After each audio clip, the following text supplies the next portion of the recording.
Tyler me arranja um emprego de garçom. Depois o mesmo Tyler está colocando uma arma em minha boca e dizendo que o primeiro passo para a vida eterna é que você tem que morrer. Porém, por muito tempo, Tyler e eu fomos melhores amigos. As pessoas sempre me perguntam se conheço Tyler Durden.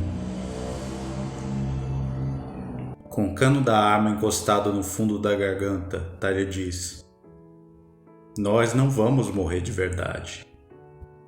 Com a língua posso sentir os buracos silenciadores que fizemos no cano daquela arma. A maior parte do barulho que um tiro produz é resultado da expansão dos gases. E há também o pequeno estrondo sônico que a bala causa por viajar em grande velocidade. Isso não é realmente morrer, Tyler diz. Seremos uma lenda, não vamos envelhecer. Empurro o cano para a bochecha com a língua e digo a Tyler que ele está pensando nos vampiros.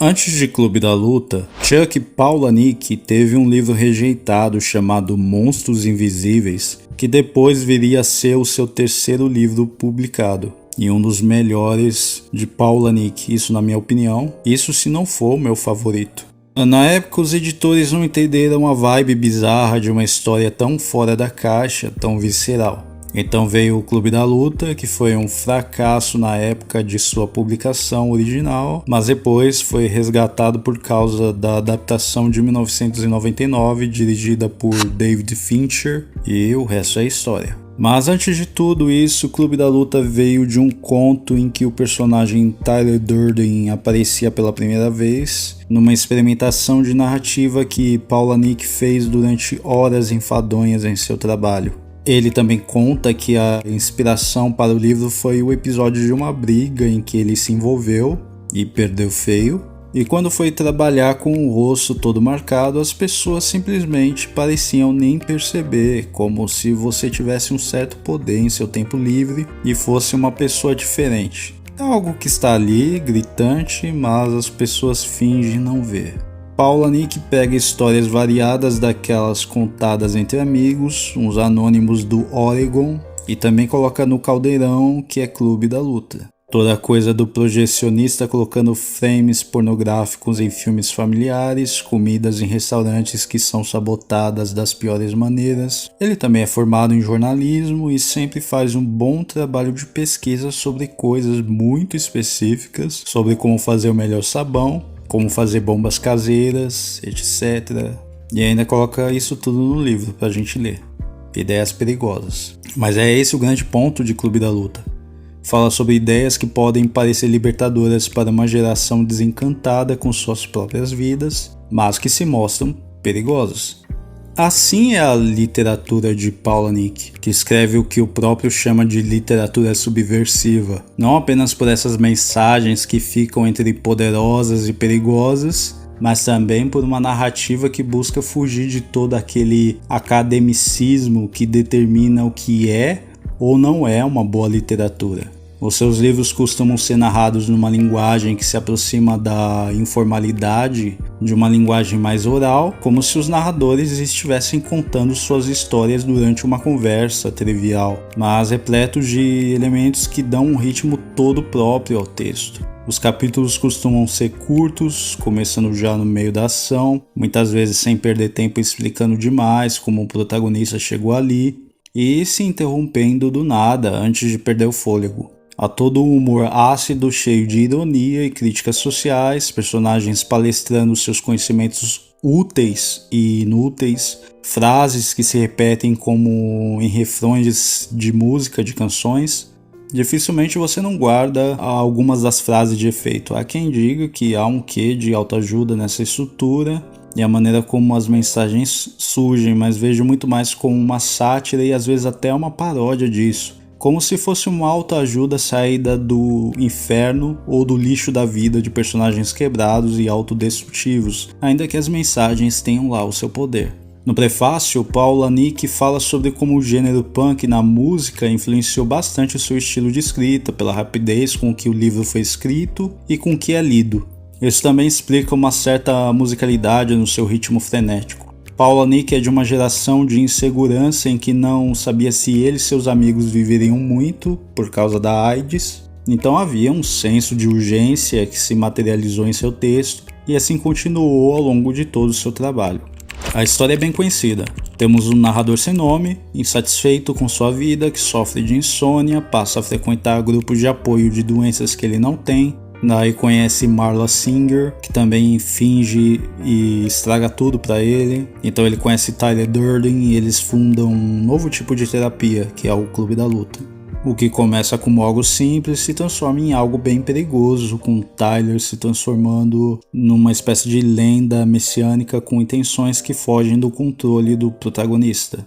No livro, Tyler, ou quem os outros pensam ser Tyler Durden, é sufocado por aquilo que ele mesmo criou. É até mesmo expulso de um clube da luta quando ele afirma que tudo aquilo perdeu a graça e o sentido. Todo o projeto se descentraliza e sai de seu controle, e isso acontece quando o narrador já conhece a verdade sobre Tyler e precisa detê-lo. Ele se torna refém da própria criação, incapaz de fugir do seu destino como um líder que ele não quer mais ser.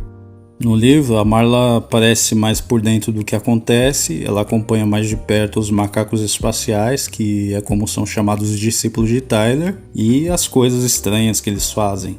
Mas ainda assim, não parece compreender por completo do que se trata tudo isso e a natureza da confusão mental do protagonista. Ela o ama, mas não entende por que ele age como age com ela. Ao se falar do filme, a gente pode dizer que o livro tem uma ordem diferente de alguns acontecimentos, de modo que nem tudo que funciona de um jeito no livro funcionaria no filme e vice-versa, o que é bom, pois são experiências complementares que surpreendem cada um à sua maneira. Até o final do livro é diferente e dá brecha a continuações, o que acabou acontecendo em forma de quadrinhos 2 vezes, enquanto o final do filme encerra a história em tons um pouco mais apocalípticos. Curiosamente, tanto o livro quanto o filme tiveram suas mensagens deturpadas por pessoas que resolveram fundar clubes da luta clandestinos e ainda abraçar outros atos de violência ou de vandalismo. Agindo como os personagens do livro, embora isso não seja original dele, um garçom de verdade chegou a confessar ao Palahniuk que ele chegou a servir o seu sêmen 5 vezes na comida da Margaret Thatcher. Pois é. Também é curioso que uma obra de contracultura idealizada por um homossexual, o Paul Lanick, foi abraçada como uma ode à masculinidade por parte de homens com atitudes de brucutu que não entenderam nada, enquanto o mesmo texto é repleto de sugestões homoeróticas. Esse é o poder de Clube da Luta.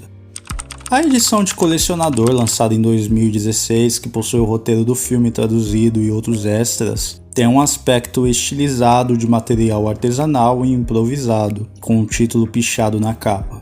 Isso combina demais com o conceito de faça você mesmo, o do it yourself do punk, e mesmo dessa história e de seus personagens. Ao mesmo tempo, é inegável como parece contraditória por não ter sido exatamente barata quando a comprei e ter o seu valor de material gourmetizado. Ao mesmo tempo em que isso tira o propósito subversivo do material, do texto, e se torna uma bela demonstração da comercialização da arte, tornando um produto ou objeto no capitalismo, ainda funciona como uma dessas ironias da realidade que cabem muito bem às críticas apresentadas por Paul Lanick a essa sociedade de consumo e ainda perpetua a obra.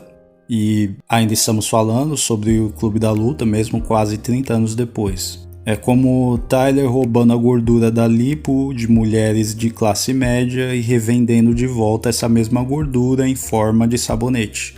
O capitalismo permite criticar a si mesmo, desde que lucre com isso. É um círculo vicioso que fica difícil de se livrar, mas ao menos temos um livro que nos conscientiza disso. Eu gosto bastante dessa edição de colecionador, acho interessante e boa de ter, além de demonstrar o prestígio que essa obra tem para mim. Mas a edição mais básica do livro, também publicado pela Leia, já está de bom tamanho se você quer apenas ler o livro. É até mais prático de manusear e condiz mais com a natureza do texto, mas aí vai do seu gosto. É isso.